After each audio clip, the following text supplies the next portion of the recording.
Good morning. So there could be toilet paper shortages very soon at your local grocery store along the Gulf Coast. Why? Pandemic? Again? Potential hurricane. Oh, okay. Again. Yeah. Again.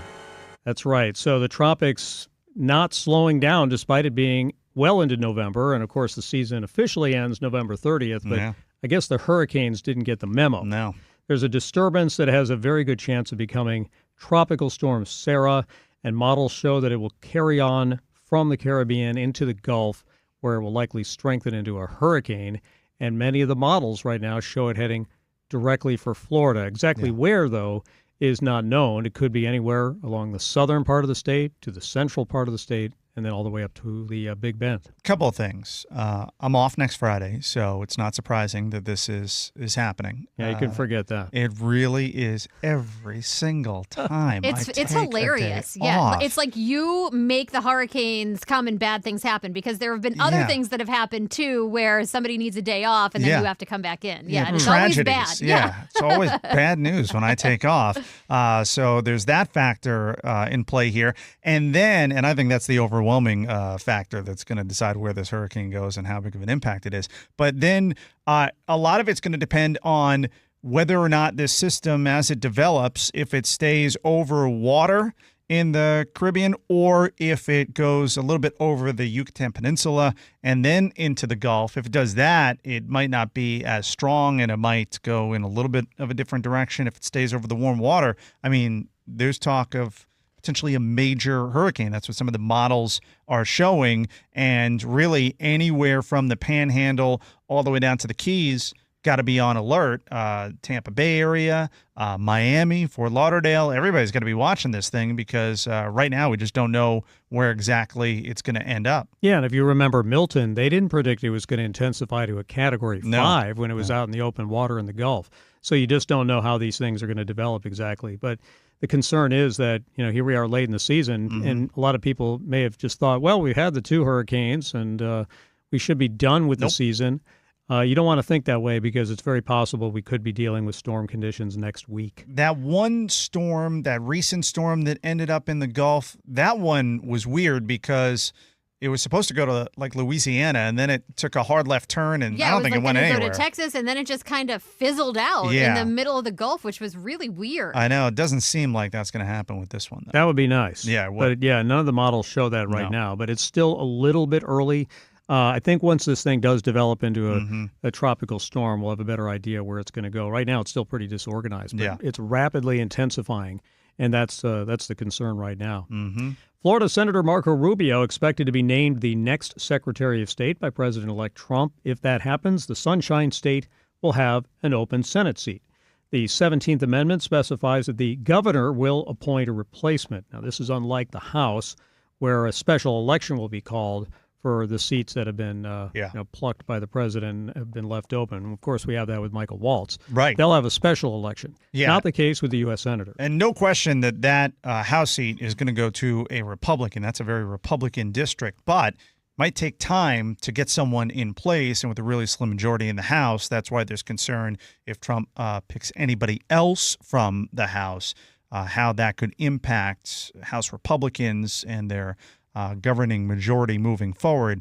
With the Senate, there are a couple names being floated. Attorney General Ashley Moody, she was on Fox and Friends, not the normal Fox and Friends, but the really, really early one. She doesn't get like the Fox and Friends primetime slots. The really early one. Yeah, she's on the 5 o'clock hour one. But she's one name being floated. You've got DeSantis Chief of Staff James Utmeyer, another name being floated, former House Speaker Jose Oliva. So those are a couple of the names. But one that's really been coming up from Trump world over the past 24 hours is Laura Trump. Yeah, I saw that. Yeah, Anna Paulina Luna, Congresswoman from the Tampa Bay area, pushing for Laura Trump. We decided to commission a poll here at the Ryan Gorman Show on our Instagram and Facebook. You can follow us at Ryan Gorman Show for who should be the next senator. Now, we didn't put any of those options as part of this poll because we think there are better options out there. The options that we have, Hulk Hogan. Okay. Tim Tebow. With or without a shirt? Without? That's No, I was Dana's talking vote. about Hulk Hogan, but yeah. Pitbull. Pitbull. Okay, yeah. And Mickey Mouse. I don't think Governor DeSantis is going to appoint Mickey Mouse. I don't think so. Too woke. Definitely not. Yeah, too woke. Yeah, those are some really good choices. Right. I feel like they all represent, like when you see them, you think Florida more than Laura Trump or Ashley Moody. What about Senator Florida Man? Well, you could just pick a random Florida man. Yeah. I don't know what are there criminal issues like that would prevent somebody from being a senator? That I don't Florida know. Men might not qualify. Yeah, usually they've committed multiple crimes. Yeah, if you're a felon, I guess that doesn't work. But yeah, so if you want to go on our Facebook or Instagram, you can follow us at Ryan Gorman Show, and you can choose from those four. Hulk Hogan, who, he's MAGA, very he's Republican. Been very political lately. Yeah, I could see him doing it. Tim Tebow, that would satisfy the more evangelical Republican wing of the party here in the Florida. Gator fans. Pitbull, Hispanic senator, replacing Marco Rubio, and then Mickey Mouse. He could provide his own entertainment, which is good, too. That's true. So some good options there. Again, on our Facebook or Instagram, follow us there and check that out at Ryan Gorman Show. What else is going on this morning, Chris? So the Federal Aviation Administration's issued a temporary ban on civil flights to Haiti after a plane coming from Florida got hit by gunfire. The Spirit Airlines flight was headed to Port-au-Prince from Fort Lauderdale, where gangs in the Haitian capital shot at the plane, injuring a flight attendant.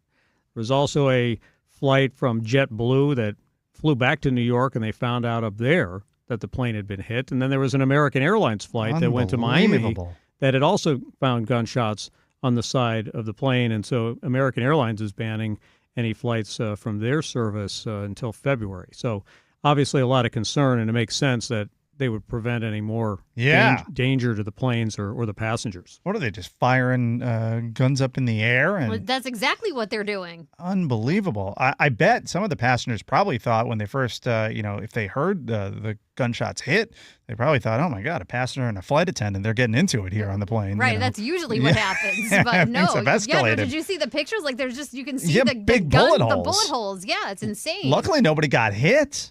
Yeah, well, flight attendant may have been hurt during the process. Is that right? Yeah, I don't know if it's from the gunshot, but maybe just during the whole, chaos of the thing. It's one of these things where, how can you be assured of safety when a plane comes into the airport and it's surrounded by fencing? I mean, anybody could show up there, you think, with a weapon. Mm-hmm. So now in Haiti, they're obviously going to have to do something to secure their airport. Otherwise, they're not going to have anybody going there. Right. Which is already, a problem for them as far as humanitarian aid and the other issues that island is dealing with. So, just a really bad thing to be doing to passenger flights. Mm-hmm. I mean, there's no reason for it. Those are innocent people. Yeah, This is not like some sort of military operation going on. These are just people flying in as passengers into the island. All right, Chris Trankman with today's top stories. Chris, thanks so much. Thank you.